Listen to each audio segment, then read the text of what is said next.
put it this way, a lot of the people in here will never see free air again. The Thai people call Bang Kwang the Big Tiger. They say it eats men alive. I have no clue when I will die. They could inject me today or tomorrow. In the West, it has been known as the Bangkok Hilton. But there's 24 in the room, which is really hard, especially just to get to the toilet because everyone's all over the floor.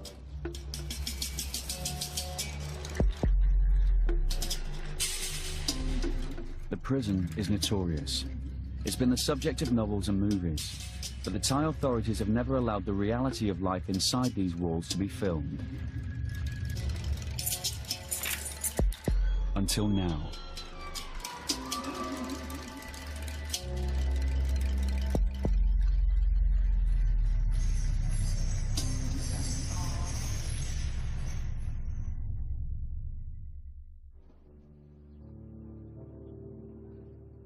Bang Kwang prison is at boiling point. In the last few years, the prison's population has trebled because of a government crackdown on drug trafficking. 7,000 men are now packed into a prison built to hold around half that number. ขึ้นกันนอนเตรียมขึ้นก่อนนอนนะตรวจคนเอาพร้อมแล้วขึ้นได้เลยแถวที่3ลุก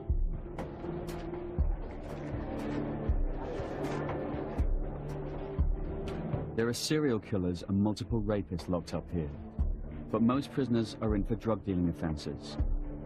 In Thailand, drug sentences are harsh, minimum 25 years, to life, to the death penalty. The prison guards have arranged extra heavy security, but they're nervous. They are unarmed and outnumbered 50 to 1.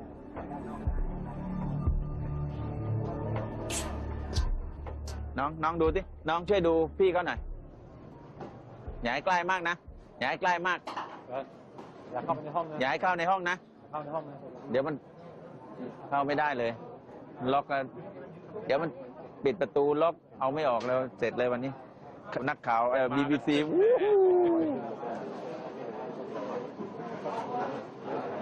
With so few guards, roll call is taken twice a day to make sure no one's missing.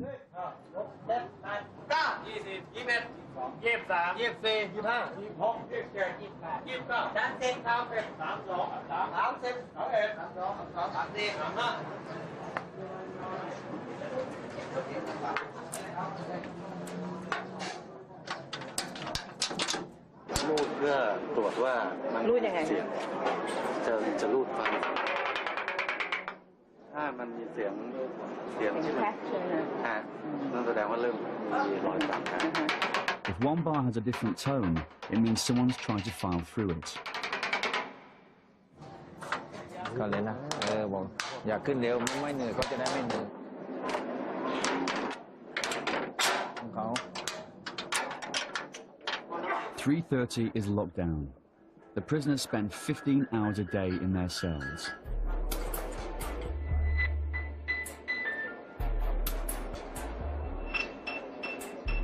You literally cannot lie flat on your back. Put your hands on your stomach. If you do that, your elbows are on two other beds. That's pretty damn close, and that's 15 hours a day.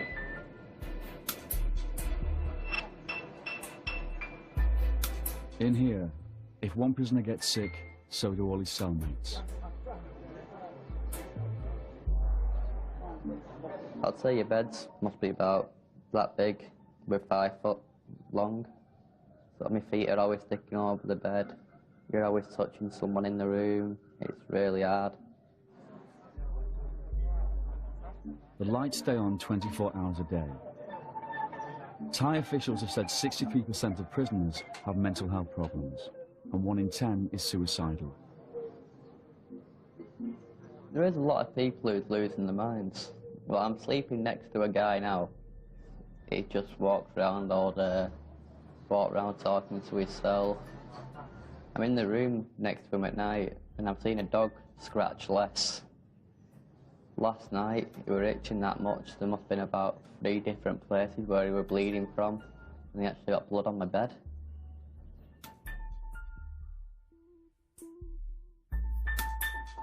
Many will die here, and many more will be put to death.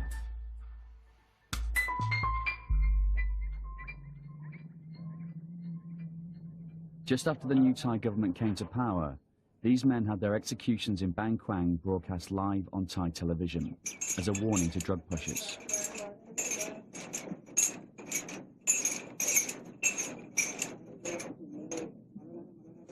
In the street outside the prison, there's another warning. This sign shows 560 inmates face execution for drug offences. Ampon Bertling is one of them. His shackles are welded on permanently. He faces death by lethal injection.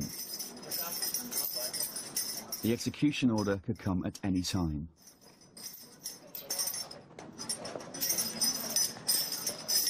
The Thai government says drug pushers have destroyed the future of many of the country's young people and deserve to die.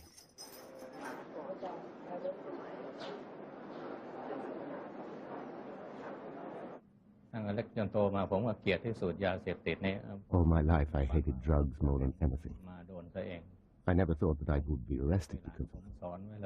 I told my kids, don't touch them. Don't get close to them. I admitted that I was guilty. Why has society punished me so harshly? Why don't they give me another chance? I never committed a crime before.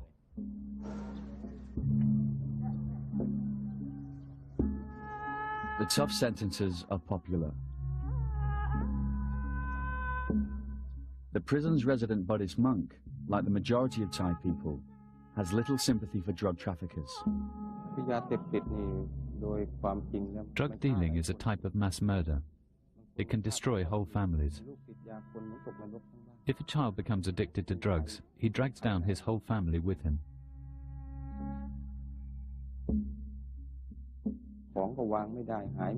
The child starts to steal everything, which ruins the family's reputation in society.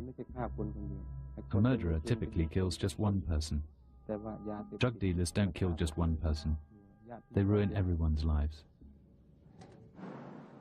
My children try to cheer me up. They say to me, it's okay. Don't be sad, Father. If people can't see the goodness of your heart, heaven can.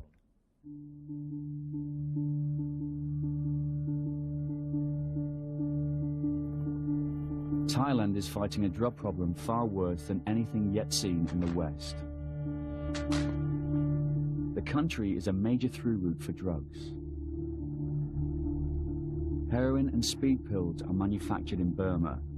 The drugs are then trafficked through Thailand to Europe and America, with much of the profit going to the Thai agents. But now, Thailand has a major drug problem at home. Methamphetamine pills, called yaba, now as cheap as $1 a pill, are flooding the local market. In recent years, yaba has found its way into schools. Child addicts in the streets have become a common sight. It's called the crazy drug. The government said it's Thailand's #1 national security issue. I had a job watching yaba supply. My employers paid all my daily expenses. They paid for my house as well. All I had to do was keep an eye on the pills. When we had a client, my boss would call me, and I would make the delivery.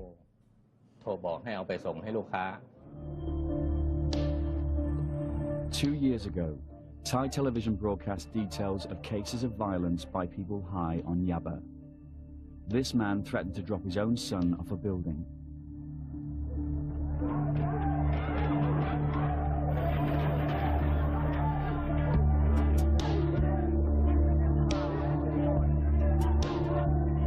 The Thai Prime Minister vowed to wipe out the country's entire drug problem within just 60 days. 10,000 people were arrested. More than 2,000 alleged drug dealers were shot dead in the streets. The authorities said it was gang-on-gang killings.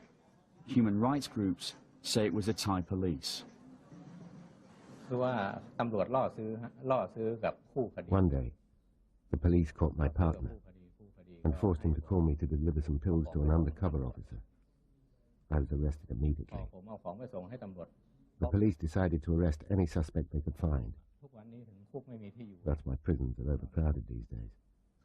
They weren't looking for the real criminals, otherwise they wouldn't have bothered with us.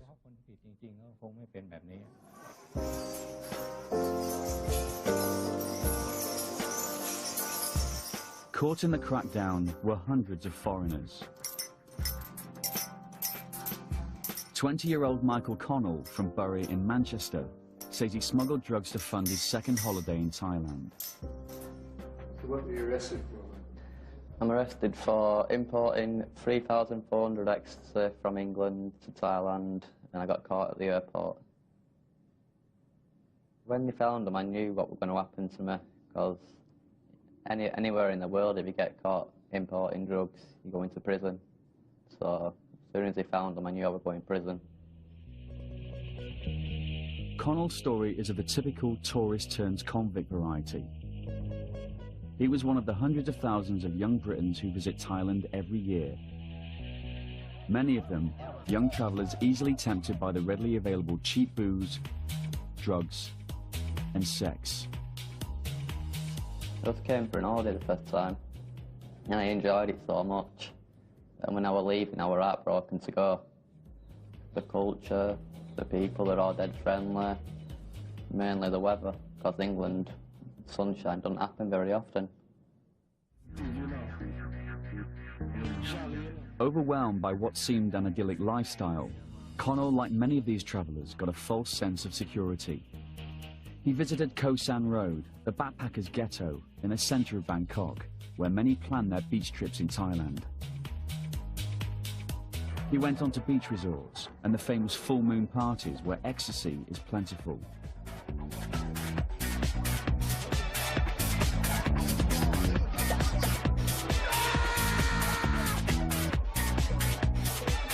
So I wanted to get back, but because it's so expensive to come over, I had to find a way to make money. Connell didn't want to say where he got the money to buy the drugs. In November 2003, he arrived at Bangkok's international airport for his second vacation in the land of smiles. Customs officials found the ecstasy tablets in his travel bag after they were detected by an X-ray scan.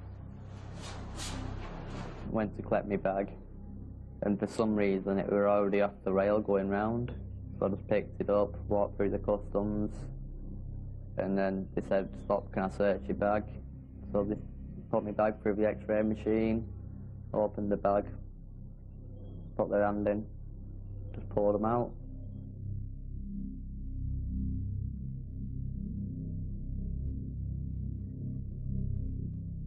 And when I got arrested, they had a big sign up in the customs office, in which that scared me a lot.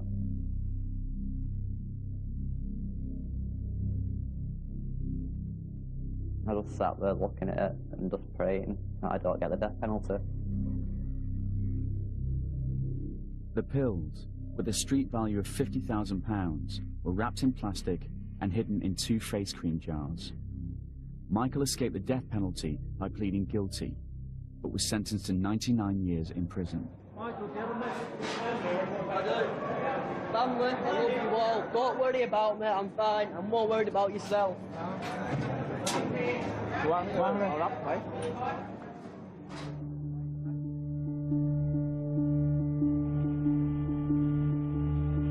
Anything could happen to you in the time you've been here. But the biggest fear is not knowing when I'm getting out. That's the biggest fear that I've got.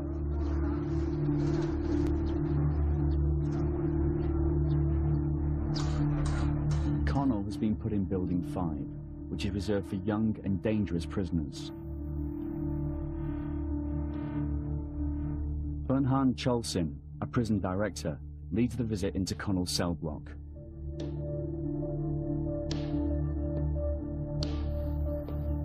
20 guards gather for extra security, but there is tension in the air.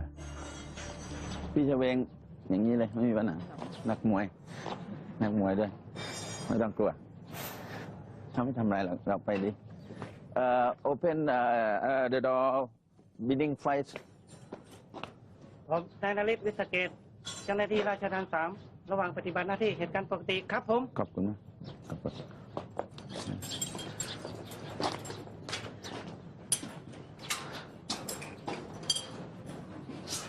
ประตูจะเปิดพร้อมกันไม่ได้ประตูเนาะมี2 ชั้น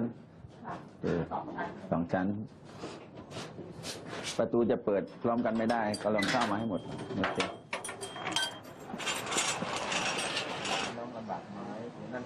ความคล่องตัวก็มีแล้วเจ้าหน้าที่ก็ไม่เครียด Compound 5 contains about 1,000 prisoners, but there are only 13 or 14 guards on duty. If the prisoners wanted to try something, there'd be nothing we could do about it. If the prisoners wanted to knock the guards out, we couldn't do anything.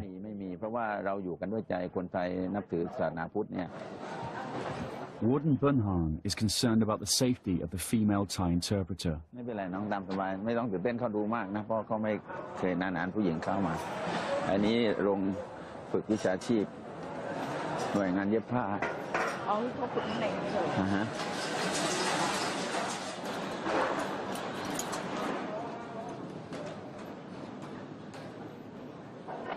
Normally, hundreds of prisoners mill around this open space, but now they are herded against the walls. Before this visit, the guards had raided the block, seizing any personal possessions regarded as against the rules, like mobile phones and drugs. They're not happy.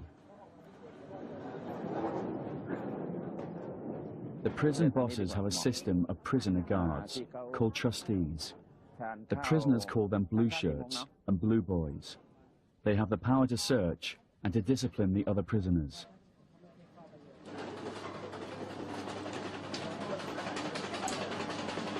Difficult to be a foreigner here, because in the building I'm in, I'm the only white guy in the building, so I stand out a lot.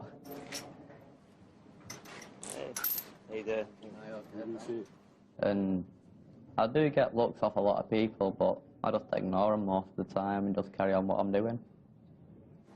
Are you alright? I was expecting this. So this is where you hang out all day? Yeah, this is where I hang out, yeah. Well, only place where it's quiet. Right. As a new inmate, Connor must wear leg shackles for the first 3 months. Well, I can't really play football at the moment, so I've got the chains around my legs, but I've got another month now left with them on, so hopefully they should be off in a month, then I can play football. Life in Bangkwang largely depends on how much money a prisoner has. Poor inmates work for the guards or for other prisoners to survive.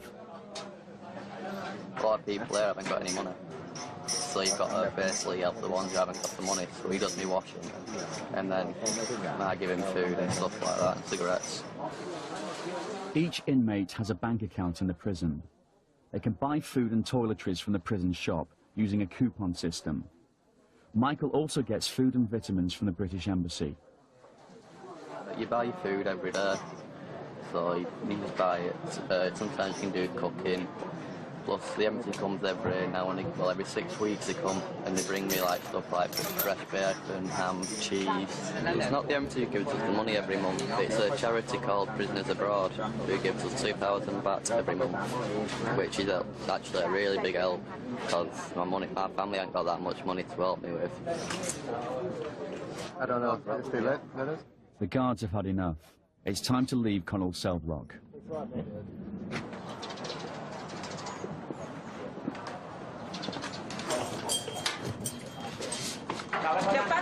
Bunhan's tour continues with a visit to the maximum security building. He travels there in the prison transport vehicle, a golf cart. บางโอกาสก็ใช้รถคันนี้อาทิตย์ดีก็นั่งผู้บัญชาการก็ขับเองน้องเห็นแล้วนะ Behind one of the high security areas.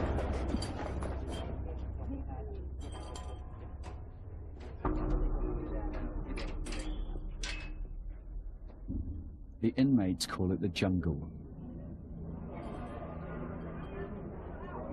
It's solitary confinement, Bang Kwang style.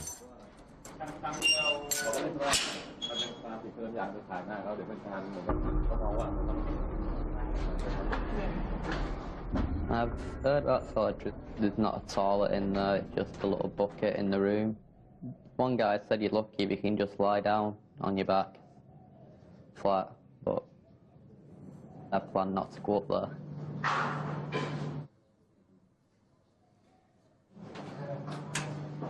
คนที่พูดไปนะ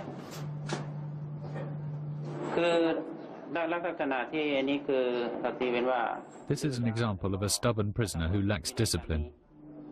That's why he's isolated from others. ทางวินัยเรือนจำไม่ขังเดียวอันนี้ก็ไม่มากอันนี้ขนาด This is a fair punishment.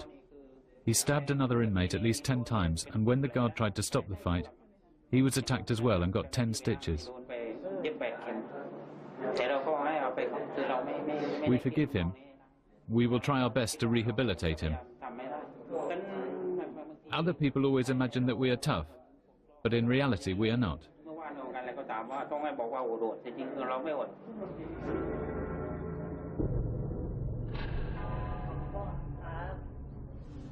ศาลฆ่าผู้อื่นตายโดยเจตนาและไตร่ตรองครับ ถูกตัดสินจำคุกกี่ปี ประ คะ หารชีวิตครับ เหรอคะ แต่ก็ผมไม่ได้กระทำความผิดอะไรเลย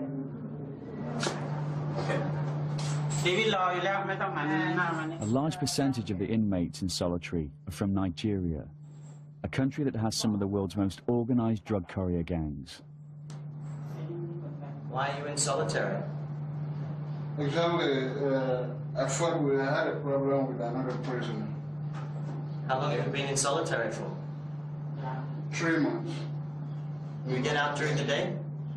Yeah, twice in a week. Get out twice in a week? Just for 1 hour. 1 hour. Nigerian drug couriers take delivery of heroin in Bangkok and send it home to their capital of Lagos. With Nigeria's rampant corruption, getting the drugs through Lagos International Airport does not pose much of a problem. In Nigeria, the drugs are repacked into smaller parcels, often into condoms that couriers swallow and take to Europe and America. What are you convicted for? Drugs. ชาวไนจีเรียมีปัญหา The Nigerian prisoners are problematic. They try to sell drugs, even though they don't take them themselves. I've talked to them. I understand that they're from a poor country. They need money to support their families. What are you in here for, man? I have problem with my building. Your building? Said I use heroin. Many Africans don't have embassy support, unlike American and European prisoners. They have little or no legal help. How many years do you have to serve? I'm on life sentence. What's it like in here? Well, we provide for ourselves. We don't have enough food, so we have to survive on our own. In the past, Nigerians outside have smuggled drugs and mobile phones into the prison, often hidden within food. In this way, the Nigerian inmates could deal drugs and earn money. พยายามซ่อนมาในสิ่งทุกๆอย่างอย่างเช่นซ่อนมา The Nigerians try to hide drugs in all kinds of places, but we usually catch them. They have their tricks. Sometimes they hide it in cosmetics or in the food. Sometimes they swallow it and then excrete it into the toilet. We don't have any way to detect that. When we catch them, they are punished.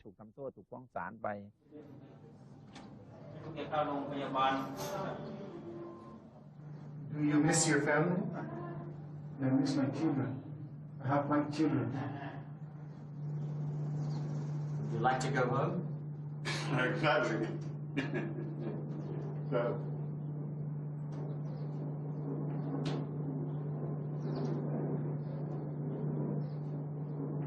Does anybody come visit you here? Once in a while.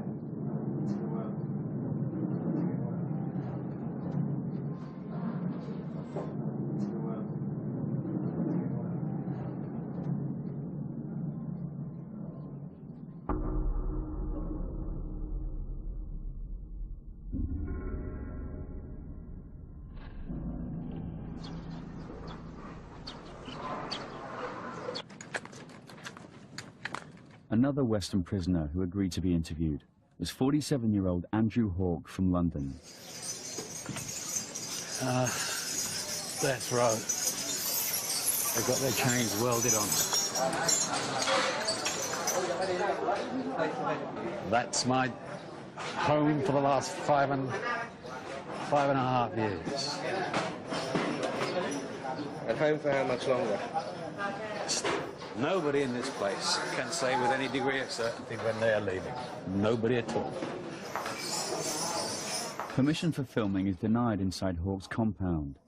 The last visit inside Connell's proved too dangerous and disruptive.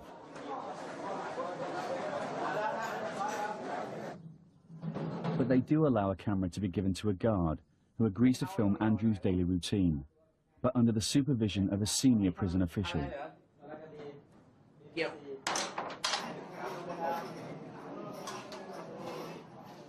Well, I'm going up to show you where I sleep.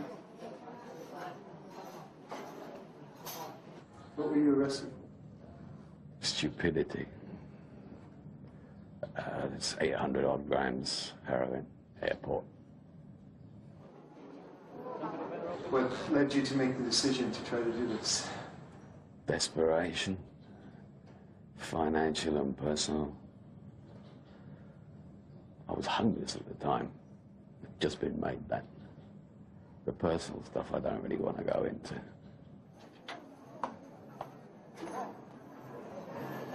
But most of the time, I end up asleep. 15 hours a day in this room. Every day. That's a lot of hours. Hawke made his decision to smuggle heroin after an offer in a pub in Amsterdam. I really didn't want to do it. Everything screamed against me not to do it. But I went ahead and did it anyway. I was just pouring out my sorrows and woes and basically talking to strangers like you don't talk to anybody else. Let's just say I was suicidally depressed. To be honest, I was thinking about taking the late night ferry and jumping off it. I was at the end of the rope, frankly. Slowly getting drunk.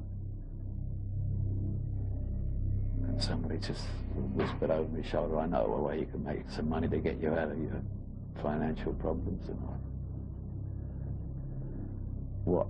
He said, well, you could fly over and do a job for me over in Thailand, give you some money, be a tourist for a couple of weeks and fly back. I said, okay. That must have been about 3 or 4 in the morning. By 2:30 the next afternoon, hungover and pretty drunk. Got taken to the airport, put in a plane. I was here. Once I was here, I was pretty much committed because I didn't have a return ticket to any, or enough money to buy one for that matter. I was arrested right before I entered the aircraft. There was a metal detector thingy you've got to walk through. God knows what triggered it off. Just remember my heart going like a trip hammer, and I was waiting. I waited for at least half an hour before the customs guys showed up.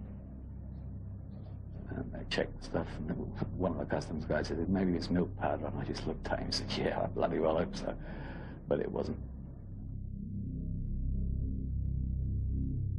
Arrived here April Fool's Day. Very funny. Hawke was sentenced to death, cut to 50 years when he pleaded guilty. Oh, I deserve to be punished, I certainly do. The punishment is so severe.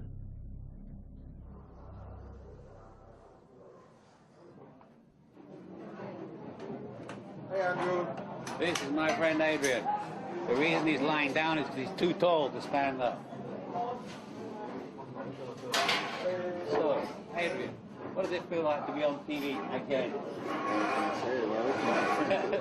Say hello to your friends at home, Adrian. Hello. Adrian, you're pleading guilty? Oh, welcome to Bangkok, people. Yeah. Are you pleading guilty or not guilty? Not guilty. You see yet another man in the system who is not guilty. You. Oh, I pled guilty from the start, my friend. I was caught red-handed. Hawke is ordered to show off the new gas cooking area for the guard's camera. This is the area where all the cooking facilities are. Gas bottles all behind. As you can see, there's only 6 rings. So a lot of people use charcoal instead, but the gas here is provided. Just off shot are about 400 people showering, which you cannot be shown under the laws of obscenity in Thailand. So we will now move on. Okay, enough.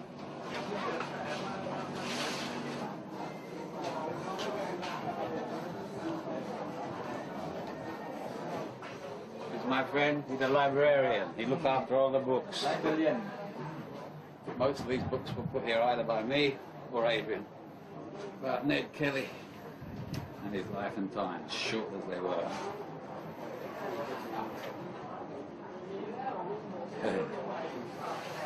What are you reading there, Bob? Yeah, just reading how to live in Thailand. You found out how to live in Thailand, my friend. That's when you found out. Too late you found out. Yeah. Okay, that's enough. I think it's my anger at the British government that's halfway responsible for me holding on to my sanity. A number of letters I've written to the various departments of the Foreign Office, Home Office, and the sheer gall of the replies keeps me going. Heroin smuggler Hawke is desperate to leave. He is subject to the rules of British prisoner transfer agreements. If he returns to the UK, he must serve half the sentence he received abroad. Other countries are far more lenient. Even if I went back and did the half that the British government insists I do, I'd be nearly 67. If I was a Dane or a German, I'd have 4.5 years left. Because these American prisoners, they get transferred back home after 8 years. And then they do 2 to 3 months in prison in America and then get released. So a lot of people are really upset about this. Well, the Americans go their own way. No one can stop what the Americans do. But we should at least get the same treatment as the rest of the Europeans do, and none of them do more than 10 years, so why the hell should we?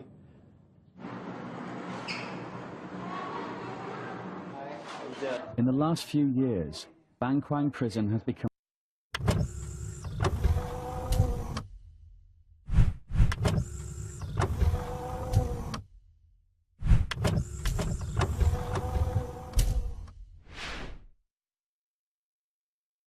part of the tourist trail in Thailand. Notices in guest houses encourage tourists to visit inmates. The prisoners call them banana visits because it makes them feel like monkeys in a cage. Prisoners on drug offences are allowed 1 visit a week, while all other inmates, including murderers, get 2. The prisoners sit behind a wire mesh, and the visitors at the other side of a second wire mesh, about 10 feet apart. For each pair, it's like trying to conduct a conversation across a busy road. 2 years ago, we were just curious to visit somebody in prison. And we met a boy from Malaysia, and we felt so sorry for him, but we know he is innocent. He's really innocent, but he has lifetime. I think it's too bad. My wife stays in Penang. My wife stays in Penang. Oh, Penang. So when you arrive in Penang, with her parents. She stays with her parents. Yes, when they're guilty, okay, but not life. Not life. That's too long. Don't you think? Yeah, I get visits from tourists sometimes who goes to the British Embassy and wants to visit a British prisoner. or sometimes people who come over from England who see me on the news and all that from Manchester. Adrian gets a visit from a fellow Canadian who read about him on the internet. Welcome to the Bangkok Hilton. Thank you. You know, we're lucky we're Canadian. Canada has an exchange treaty. We have to go to license. You have to do 8 years in the Thai business and you can transfer back to Canada. Well, I just wanted to see if there's anything you need. I'm going to go to the store after. What do you need? I can't get to that one. A friend that I knew from before who appeared just out of the blue one day. That one, I was taken aback. Yeah. Sarah, you know who you are. Yeah.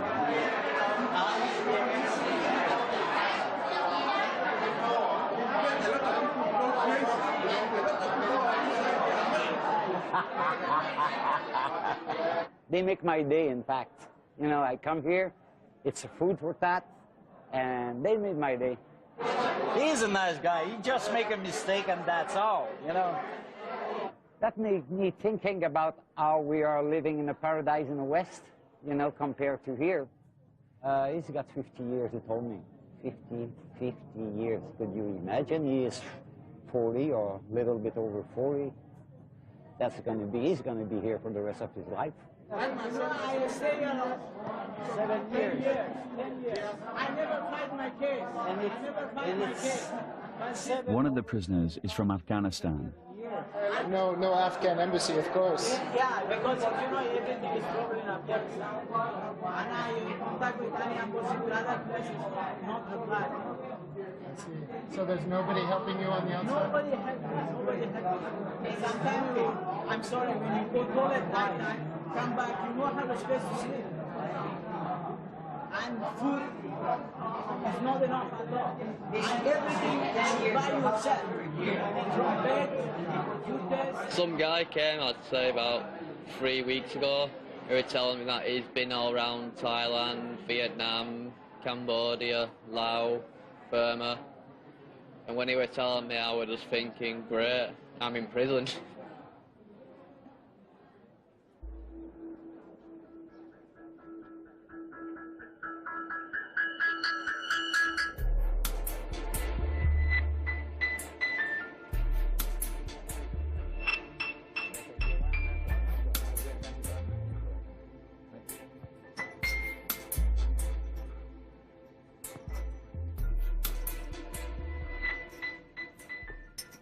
Michael, what happened to your legs?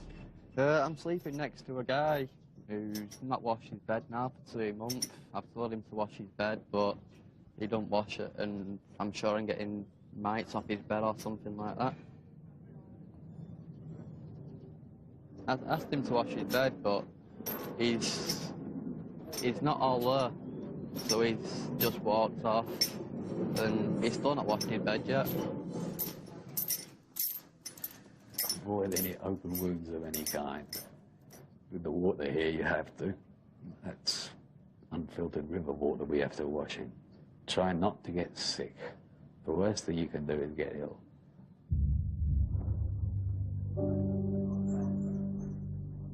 Seriously ill inmates end up in the prison hospital, which is understaffed and understocked. Tuberculosis and HIV are rife. But the patients remain prisoners.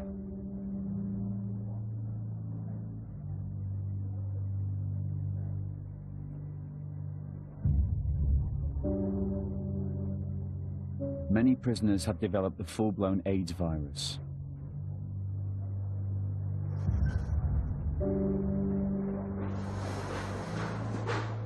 It happened because they use the same needles when they are shooting dope.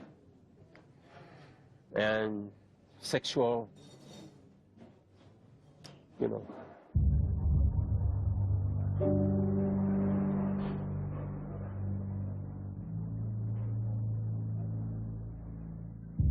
Hospitals in Thailand are partly supported by donations, but not this one. ไม่เคยเห็นด้วยมั้ง ใช่ แล้วก็เข้ามาก็ยาก แล้วบางคนก็คิดว่าพวกนี้ต้องโดนลงโทษอะไรเงี้ยเขาก็ไม่อยากให้กันก็มีบางคนไม่ชอบก็ไม่ให้แต่ว่าด้านการรักษาเราต้องไม่มีแบ่งแยก Last year I was sick in the hospital for 23 days. I saw people, by the bed, by my side, they die every day. I'm here, I can see the ambulance have to pick up the casket, dead body, take out. I see them.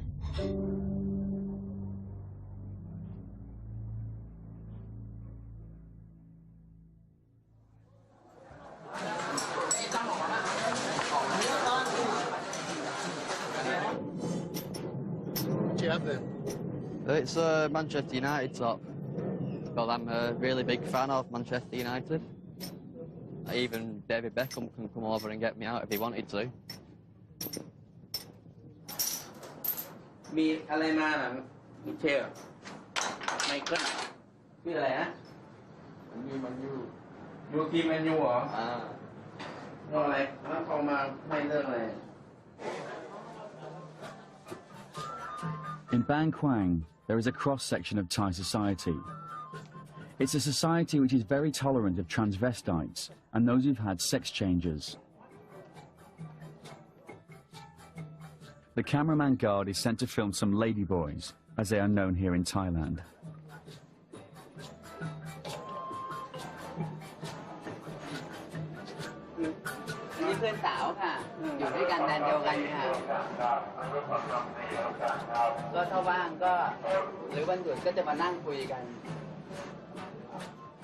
These ladyboys live together in compound 4.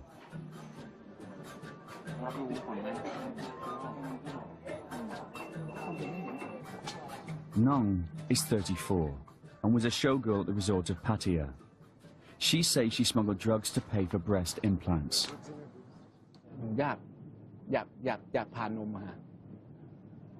I wanted to get my breasts done, but my parents refused to give me money to do it.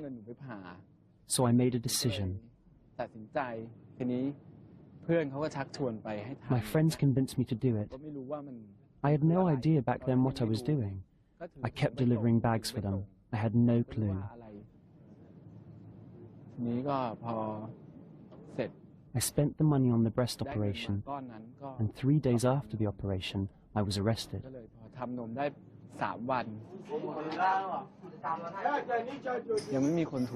So far, I can't find someone that I like. The man I liked was transferred, but in this building there are 1,000 men. I got a 40-year sentence. I have already been here for 10 years, so I have to stay for another 30 years. But they told me I might get pardoned this year, so they've asked me to behave myself. Occasionally, Thailand's king grants a royal pardon. It is Nong's only hope of getting out and having a sex change operation. During the day, Nong works as a makeup artist at the newly launched BKP TV, the world's only prison cable TV station.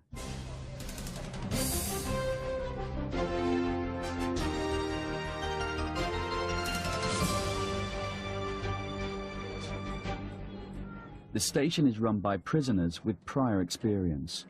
The anchor, a former radio announcer, has a life sentence for drug smuggling. I'm the host and anchor of BKP Cable TV in Bangkwang Prison. I'm beginning my 6th year behind bars on a drug offence. The station started off as a collaboration of prisoners under the supervision of the guards. We got a great response from our audience, our fellow inmates.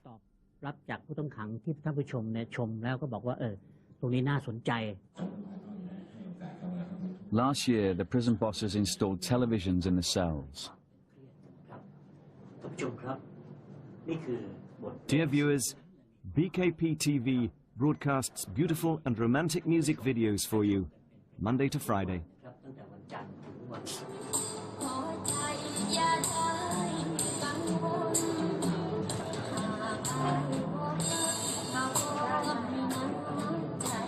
Prisoners can now enjoy Thai music videos, the latest movies, And they've even had episodes of Mr. Bean to calm the prisoners down.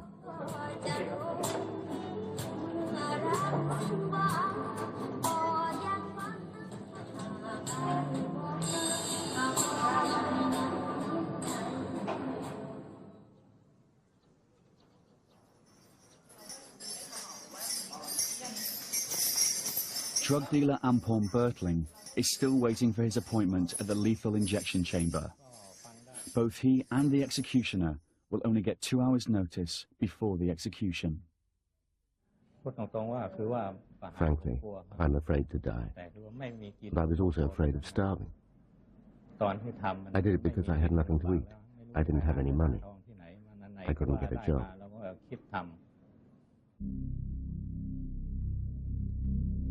Warden Bernhan sees the need for capital punishment, but only after all legal means of appeal have been exhausted. Children can see that we execute criminals, and as a result they'll be afraid of committing crimes. Here in Thailand, we don't take execution lightly. Cases have to go to the Court of Appeal, the Supreme Court, and then to the King before an execution is approved. We're not a cruel country. At Bang Kwang, we've only executed a total of 300 prisoners, not thousands. Opponents of the death penalty say that it is not a deterrent and that innocent men always end up being executed. There is one man, young man, he was accused of rape and killed a girl, 6-year-old girl. This man, I know him. I've been in prison with him. I talked to him, did you do it? And he said, no, he swear. Even he's going to die, he swear. He did not do it. And on the way he goes, going to execution. He shouted, I did not do it, why kill me? Why? Yes, we should have a second chance. People aren't all bad. Some prisoners here are innocent.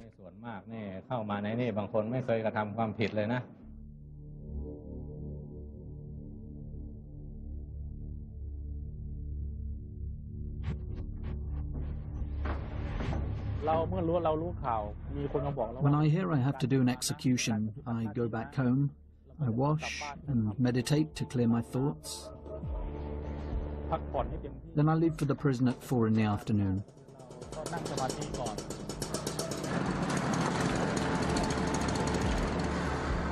This is the head executioner of Bang Kwang. He's agreed to demonstrate his routine on an execution day, but he will remain nameless and faceless for security reasons.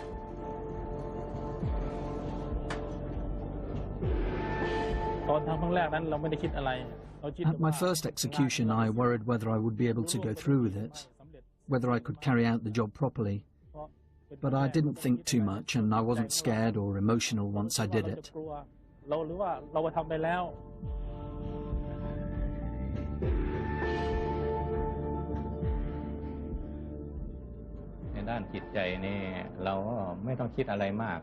I try not to think too much. We have to think we are paying for our sins. That's why we are suffering like this.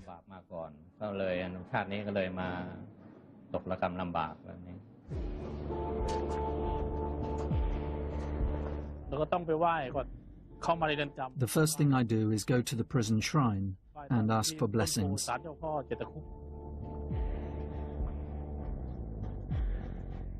He passes a life-size concrete giraffe that graces the landscaping around the execution chamber.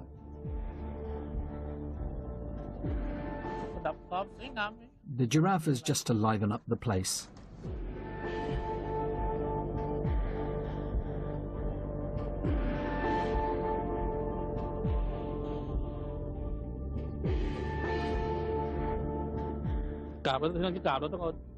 When I pay my respects, I pick up a little bit of earth, put it on my head, because everybody comes from the earth. In the end, we all go back to the earth. We should ask Mother Earth to protect us from all danger.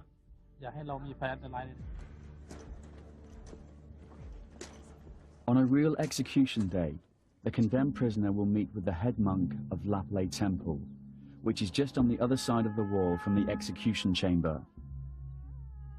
He has given the last rites to every prisoner executed at Bang Kwang during the last 17 years.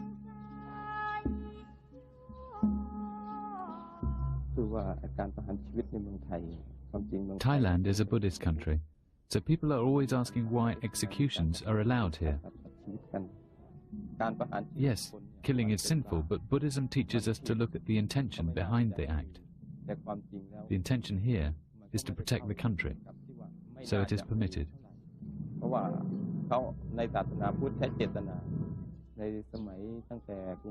Since the Sukhothai dynasty, the king has gone out to fight wars. He and his troops have had to kill enemies to protect the country. Execution is the same.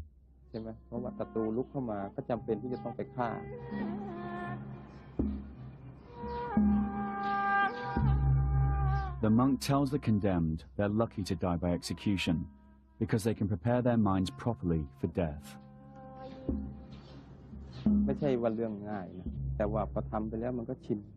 Giving last rites to a prisoner is not easy, but I've got used to it. I tell him that he is lucky that he knows his destiny and can clear his conscience.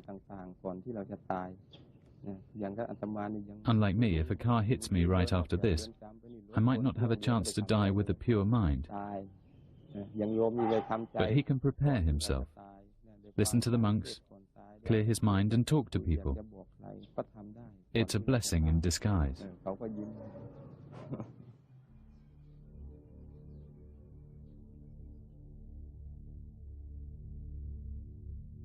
Until 2003, the executioners put the condemned to death by machine gun. They shot them in the heart from behind, so the departing spirit could not see the face of the killer and come back to haunt him.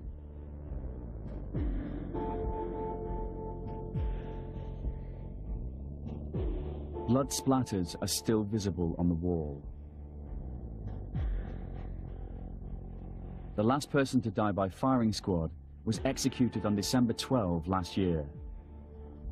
Director General Nati then decided to change the system to lethal injection.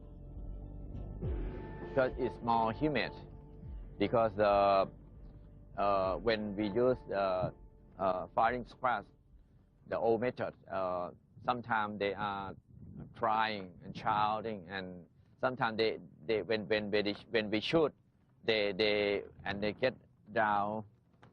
Their blood is spreading, and sometimes they are not die immediately. So we have to take them and shoot again. So by new method, it will be more humid. They can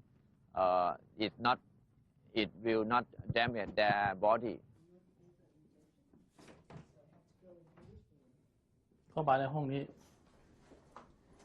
I come here to prepare the injections. The first dose is a tranquilizer. When we push switch number 1, it shows to the people outside that we're doing step 1. By the time the first injection is done, he'll already be unconscious. When the first injection is done, I push number 2, the muscle relaxant. Then we go on to the third and lethal dose. When all the lights are on here and outside, the observers know that we've injected all 3 doses.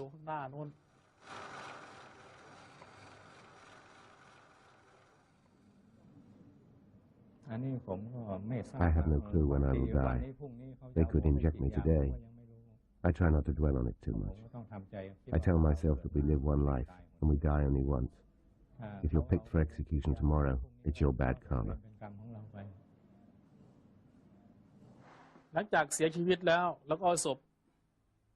When the prisoner's dead, we put the corpse down here. We take the fingerprint of the corpse to check if he's the same person as the one we had before the execution. We take fingerprints before and after the execution. After we've done the prints, we put the body in the coffin and put it in this room, right here. Here we have cool air to preserve the body. If we have 4 bodies, we'll keep them here.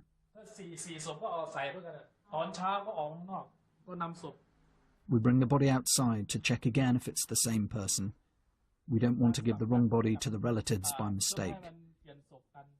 After that, we put the body back in the coffin and walk this way. Finally, they go out of that door. The small red door is how prisoners on death row leave the Big Tiger. They call it the Ghost Gate. The gate only opens the day after an execution. Prisoners carry the coffin out into the temple grounds. If relatives are waiting, they claim the body. If not, the body is left in the temple cemetery. When there's no space left, the monk will cremate the bodies. He now guards the urns of the unclaimed. I still have them and have labelled their names. This was Mr. Somsak Pornarai and Mr. Deja Sawanasuk. He raped his stepdaughter. This was Mr. Tapoy Ho, a Karen tribesman. I pray for them from time to time.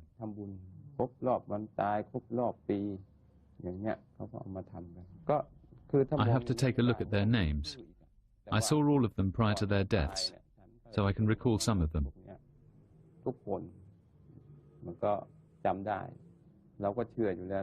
I've always believed that people must face the consequences of their actions.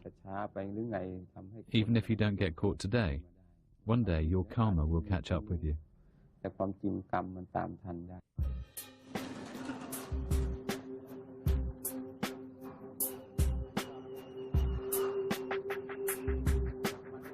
It's July 2004. Ampon Bertling still awaits his fate on death row. I pray for another chance. I pray that I might live a new life, even if it means I have to start again from zero.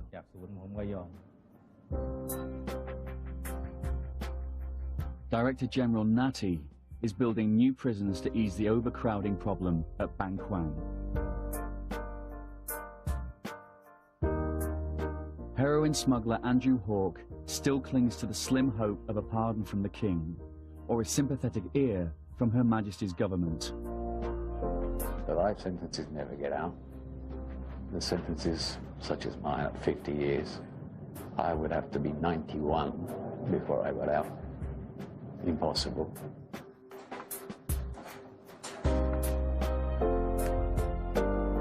Ecstasy smuggler Michael Connell has served 6 months of his 99-year sentence. What I am very worried about people forgetting me. I'm lucky at the moment, I've got a few people writing to me, but I've got a feeling myself it's going to die down after a bit, which I'm hoping it doesn't.